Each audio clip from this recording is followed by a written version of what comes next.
তো এই যে মায়ের মুখটা দিয়েই সকালটা শুরু করছি। তো আমার পুজো মোটামুটি রেডি। তো এখন ঘটের ডাবটা আনতে হবে, দই মিষ্টিটা আনতে হবে, তাহলেই আর কি হয়ে যাবে। আর ফুল তো দিদিটা দিয়ে যায়, ওকে বলা আছে, তাও আমি কিছুটা আনবো, পলাশ ফুলটা আনা হয়নি।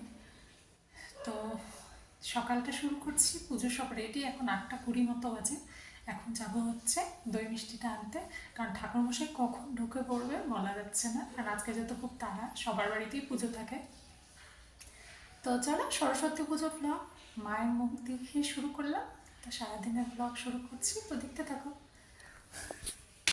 আমার সব রেডি, ডাব ঠাপ করে এনেছি, দই মিষ্টি আনা হয়ে গেছে। তো এবার এই যে রেডি করে রাখা আছে সব। তো ঠাকুরমশাই, আমি যখন দই মিষ্টি আনতে গেছিলাম তখন ঠাকুরমশাই একবার এসে ঘুরে গেছে, তারপরে আবার আসলো, তখন আমি ঘরটা গুছাচ্ছিলাম, ওর স্নান হয়নি। তখন বললো ঠিক আছে তাহলে আর একটু পরে আসো। এখন আছে এই পাড়াতে, কখন আসে সেটা হচ্ছে দেখো। আমি শাড়ি টাড়ি পরে নিয়েছি, দুটো স্নান দান হয়ে গেছে। তো ঋষি এসে পৌঁছায়নি, ঋষি আর মাও রওনা দিচ্ছে, এখন যদি এসে যায় খুবই ভালো। তো আসতে তো পূজা করতে একটু টাইম লাগবে, তারপরে অঞ্জলি তো হয়ে গেছে। আগে হলে এতক্ষণে হয়েও যেত পুজো। ঠিক আছে, এই যে মা আমার চলে আসে করে, হলুদ হয়ে মার মুখও হলুদ হয়ে গেছে। শাড়ি মতো আচ্ছা মতো দিছি। হ্যাঁ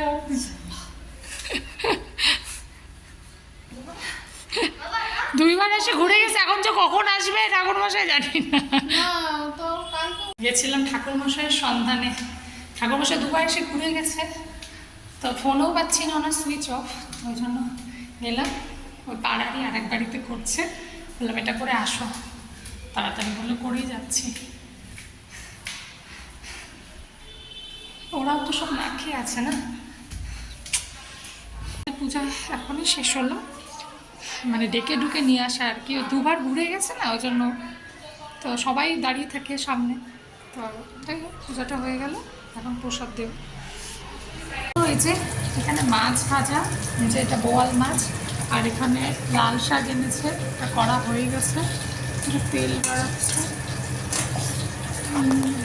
তো অনেকটা দেরি হয়ে গেছে, এখন মাছটা এখন বসাবো। তো 3:30 বাজে, এটা হয়ে যাবে, খেতে দেবো সবার। খালি তো ওরা খেয়েছে, মা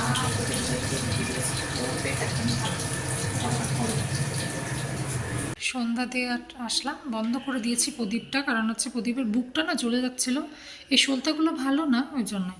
তো এখন এই সন্ধ্যা দিয়ে আসলাম, তো হয়ে গেল। এখন তো ঘট নাড়ানো যায় না আর দিনের আগে।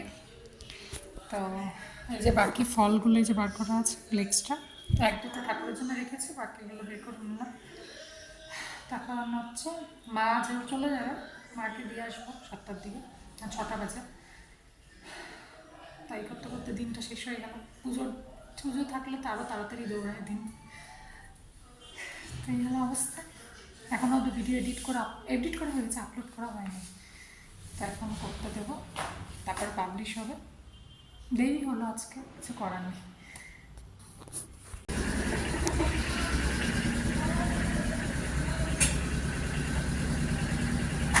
তো ওই যে মা এখন চলে যাচ্ছে বাড়িতে, ঋষি যাচ্ছে না, আমি মাকে দিয়ে আসি, কারণ কালকে কাজ আছে, কিছু থাকতে পারবে না আজকে। না অনেক কিছু খেয়েছে মা, এখন দিয়ে আসি 8:15 বাজে। আর ওরা বললো, ওরা বায়না করছিল যাবে দেখে, তো তো হচ্ছে ওদেরকে নিচ্ছে না। তো শুনতে বললাম যে বাইরে সাইকেল চালা, এদিকে এদিকে আসো। আসলাম বাড়ির সামনে এতক্ষণ ধরে, কারণ হচ্ছে ওখানে ভিড়, কলেজে প্রোগ্রাম হচ্ছে, আর রাস্তায় পুরো ভিড় জাম।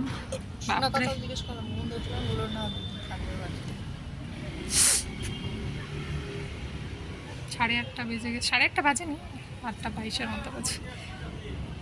তো এখনই বেরোবো। বাপরে স্কুটি চালাতে একদম বিরক্ত লাগে ভিড়ের মধ্যে। তো দেখো এই যে রাতের ডিনার, এই যে কুয়াশালের তরকারি, আর এটা আটার পরোটা আছে, ওরা বললো পরোটা করতে, তাই বানালাম।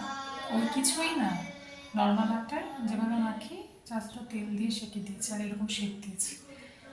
ওকে রুটি দিলাম, ওদেরকে পরে কাটলাম, আমি এখন খাবো। চলো খাই, শরীর আর চলছে না, খেয়ে দিয়ে শুতে হবে। তো হয়ে গেছে, এখন শুতে যাব। এই যে আমরা দুজন, এই দরজাটা বন্ধ করে রেখেছিলাম, টিভি দেখার যে অত্যাচার, আমি যখন মাকে নিয়ে গেলাম তখন বন্ধ করে গেছিলাম, আর এই যে এখন খুললাম। তো যাই এখন শুয়ে পড়বো, এখন 11:30 বাজে, মানে ওরা সাইকেল চালাচ্ছে। তো হয়ে গেল সরস্বতী পূজা শেষ, ভালো ভালোই হলো। তো আমাদের তো ভালোই হয়েছে পুজোটা। পুজোর সময় দেখাতে পারিনি, কারণ দেখো পুজোর সময় যা হয় আর কি, ব্লগ করব, ভিডিও করব না, পুজোটা মন দিয়ে করবো। এমনি তো সরস্বতী পুজো, লক্ষ্মী পুজো যেগুলো মানে ঘরে ঘরে হয়, সেটা তো এমনি ঠাকুর মশাইদের তাড়া থাকে, তা কোনো পক্ষে ভাবেই হবে না ব্লগ ভিডিও করা, ওই জন্য দেখাতে পারি না। তো যাই হোক,